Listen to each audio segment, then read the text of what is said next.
Assalamualaikum warahmatullahi wabarakatuh. Kami dari kelompok 17 ingin mempresentasikan tentang analisis manajemen pada UMKM zaman berganti.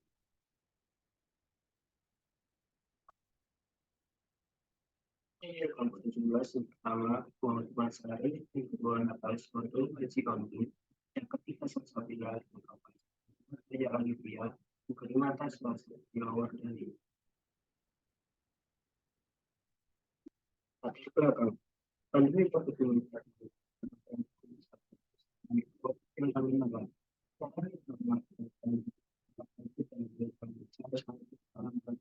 Dan tapi adanya lingkungan bisnis yang kompetitif membuat umkm perlu direncanakan dengan persaingan bisnis yang jenis menghadapi persaingan jadi sebagai sengit persaingan yang cukup ketat yaitu pada produk jamu dalam jumlah nanti dalam jumlah nanti memiliki pasar yang luas sehingga tidak dapat cepat yang kompetitif yang bergerak yang sama. Jamu nanti harus terkait untuk melihat dan merupakan situasi di Indonesia pada masa pandemi COVID-19. Sementara yang dijadikan jamu dari tempat komunitas harus membantu seperti pertukaran ekonomi masyarakat Indonesia dalam COVID-19. Hal tersebut merupakan peran pemerintahan jamu nanti dalam meningkatkan pelaksanaan pasar. Orang ekonomi itu kelompok badan usaha kecil menggunakan misalnya yang telah memiliki baik sekali selanjutnya akan dijelaskan oleh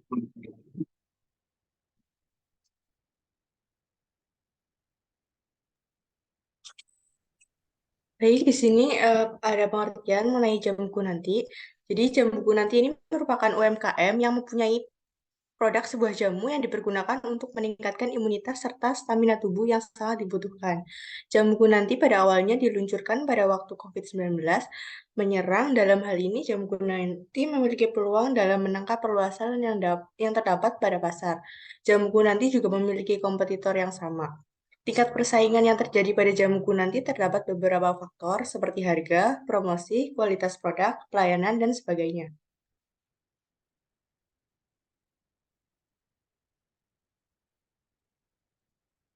Nah, di sini ada analisis faktor internal atau matrik IFE. Nah, di sini untuk faktor internalnya ada kekuatan dan kekurangan, di mana kekuatan ini yang pertama ada tempat strategis mendapatkan bobot 0,8. Nah, bobot ini didapatkan dari perhitungan bobot dan mendapatkan rating 4, di mana rating ini didapatkan dari responden. Untuk skornya yaitu 0,32. Yang kedua yaitu ada faktor internal dari produk dibuat dari bahan-bahan alami tanpa tambahan pengawet, bobotnya 0,07, rating 3, dan skornya 0,21. Yang ketiga yaitu memilih sertifikasi PIRT dengan bobot 0,07, rating 3, dan skornya 0,21. Yang keempat yaitu bahan baku mudah mendapatkan bobot 0,06 dan rating 3, kemudian skornya yaitu 0,18. Untuk faktor yang kelima yaitu memiliki produk dengan harga ekonomis, di mana mendapatkan bobot 0,09, rating 4, dan skor 0,32. Untuk faktor internal yang keenam yaitu memiliki produk yang dikemas secara modern, menggunakan botol bersegel, memiliki bobot 0,08, rating 4, dan skor 0,32. Faktor ketujuh yaitu komunikasi antara tenaga kerja terjalin dengan baik, mendapatkan bobot 0,08, rating 3, dan skor 0,24. Untuk faktor kekuatan yang terakhir yaitu jiwa kekeluargaan antar tenaga kerja tinggi, mendapatkan bobot 0,08, rating 3, dan skor 0,24. Nah, di sini juga ada faktor internal terkait kekurangan. Yang pertama yaitu ada kurangnya promosi produk, mendapatkan bobot 0,08, rating 2, dan skor 0,16. Yang kedua yaitu tidak adanya pengendalian mutu pada produk. Yang ketiga yaitu peralatan produksi 80% manual. Yang keempat, struktur organisasi perusahaan yang kurang baik. Yang kelima, manajemen keuangan pada perusahaan belum baik.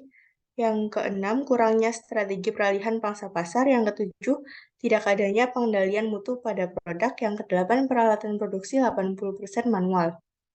Nah, di sini untuk bobot rating skornya dapat dilihat sendiri pada tabel. Untuk totalnya, bobotnya di sini ada 1 dan rata-rata skor atau total skor yaitu 2,74.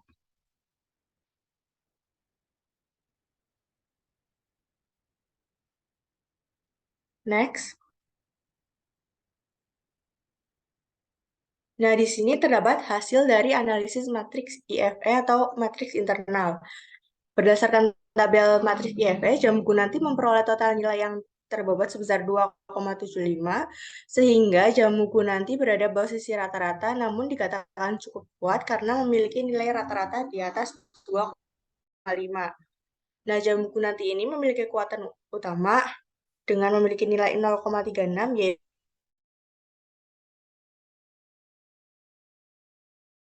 di sini mampu meningkatkan keloyalitasan konsumen atau keinginan konsumen untuk membeli produk.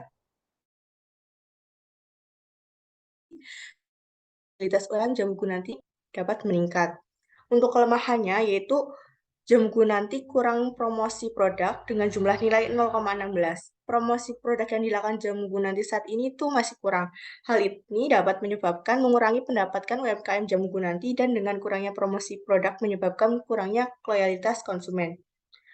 Untuk selanjutnya akan dibacakan oleh rekan saya.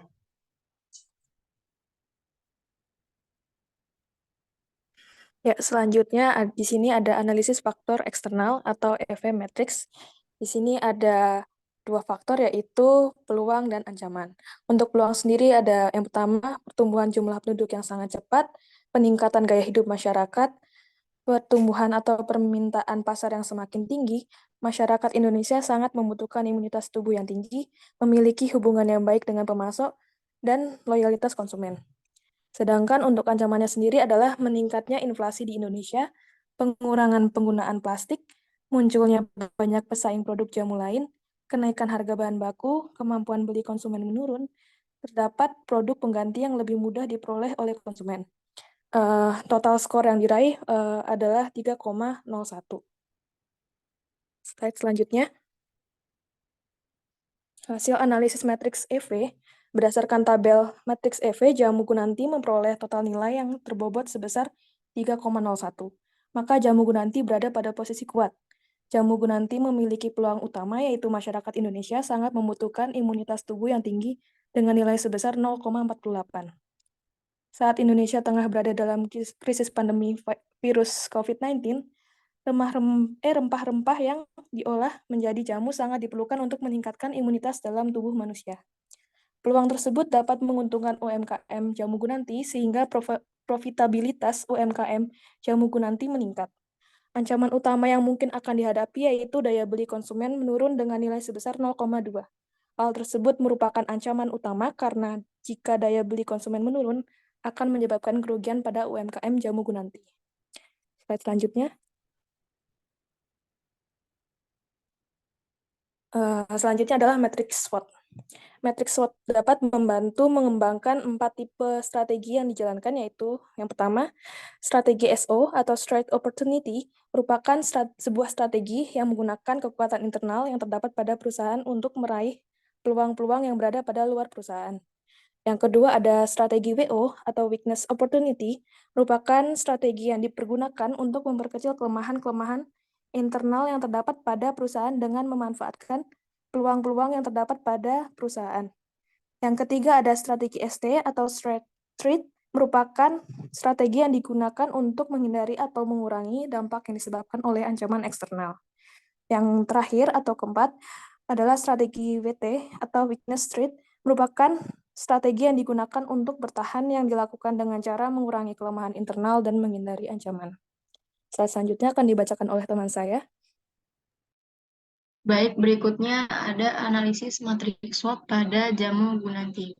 Yang pertama ada strategi SO, yaitu mengidentifikasi kekuatan internal. Poin pertama ada produk yang unik dan berkualitas tinggi dibuat dengan bahan-bahan alami dan ramuan tradisional yang sudah terbukti efektif. Lalu ada pengetahuan yang mendalam tentang pengobatan tradisional dan penggunaan tanaman obat-obatan. Lalu yang kedua ada mengidentifikasi peluang eksternal yang dapat dimanfaatkan untuk meningkatnya minat konsumen terhadap produk-produk kesehatan dan ramah lingkungan. Lalu ada perkembangan teknologi digital dan e-commerce yang memudahkan perusahaan untuk memasarkan produk secara online. Lalu ada mengembangkan rencana aksi untuk memanfaatkan kekuatan internal, yaitu ada meningkatkan promosi dan pemasaran online melalui situs web dan sosial media. Lalu ada menawarkan kemasan produk yang menarik dan praktis untuk meningkatkan daya tarik produk di mata konsumen. Next. Lalu ada strategi WO, yaitu identifikasi kelemahan internal, kurangnya sumber daya dan modal untuk melakukan riset dan pengembangan produk baru. Lalu identifikasi peluang eksternal, dukungan pemerintah untuk pengembangan UMKM.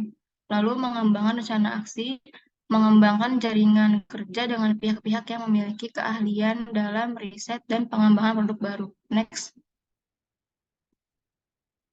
Lalu ada strategi ST, yaitu mengidentifikasi kekuatan internal.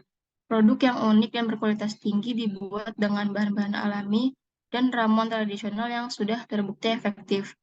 Yang kedua ada identifikasi ancaman eksternal, persaingan yang ketat dari perusahaan jamu lainnya.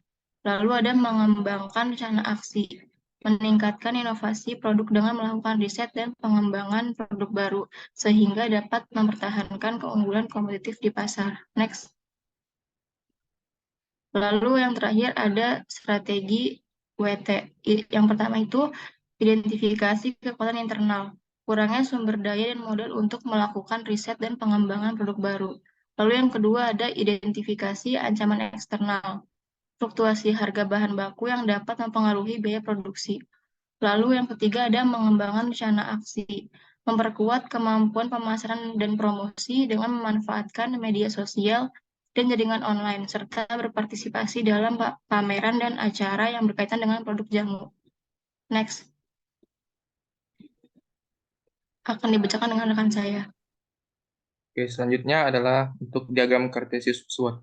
Nah, berdasarkan dari analisis matriks SWOT, maka kita dapat menganalisis untuk diagram kartesius SWOT ini terletak di kuadran 2, yang dimana kuadran kedua ini, perusahaan dari jamu ini berada dalam industri dengan pertumbuhan pasar yang cepat, strategi intensif, dapat diversifikasi atau sebagai lawan integratif, biasanya merupakan pilihan pertama yang harus dipertimbangkan. Namun, apabila perusahaan tidak memiliki kompetisi khusus ataupun keunggulan kompetitif, maka metode alternatifnya adalah strategi integrasi horizontal. Sebagai pilihan terakhir, divestasi atau likuiditas harus dipertimbangkan. Divestasi menyediakan dana yang dibutuhkan untuk mengakuisisi perusahaan lain atau membeli kembali saham.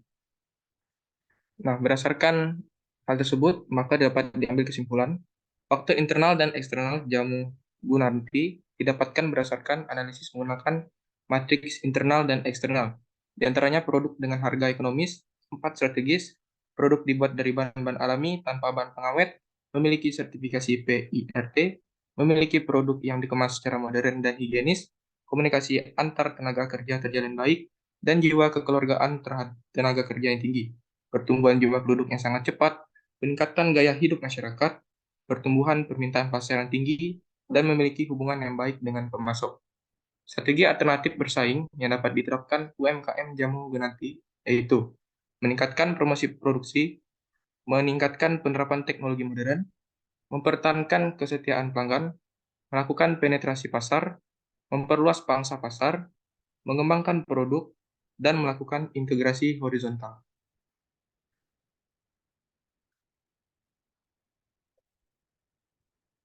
Oke. Sekian presentasi dari kelompok kami mengenai tugas organisasi manajemen perusahaan industri. Dalam khususnya di UMKM Jamu Gunarti. Atas perhatiannya kami ucapkan terima kasih.